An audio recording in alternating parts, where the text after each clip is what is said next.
नमस्कार, मी साधना मुळे. मुंबई वचननामामध्ये आपले सहर्ष स्वागत. चला पाहूया आजच्या ठळक बातम्या. केंद्र सरकारने कांद्यावरील 20% निर्यात शुल्क तात्काळ कमी करावे, या मागणीसाठी नाशिकच्या लासलगाव येथे शेतकऱ्यांनी पाण्याच्या टाक्यांवर चढून शोलेसतृष आंदोलन सुरू केले आहे.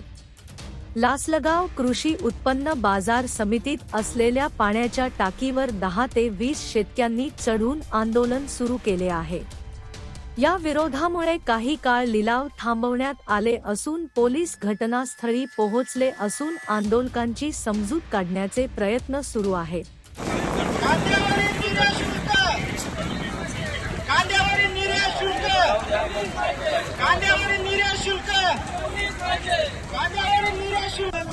एकच पक्ष कांद्यावरील निर्यात शुल्क, कांद्यावर जुलमी निर्यात शुल्क लावणाऱ्या केंद्र आणि राज्य सरकारचा, कांद्यावर जुलमी निर्यात शुल्क लावणाऱ्या केंद्र आणि राज्य सरकारचा, कांद्यावरील निर्यात शुल्क, कांद्यावरील निर्यात शुल्क. अरे या सरकारचं करायचं काय?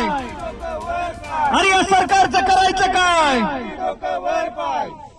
आपल्या मुंबई वचननामा चॅनलला सबस्क्राईब करा आणि बेल आयकॉन दाबायला विसरू नका.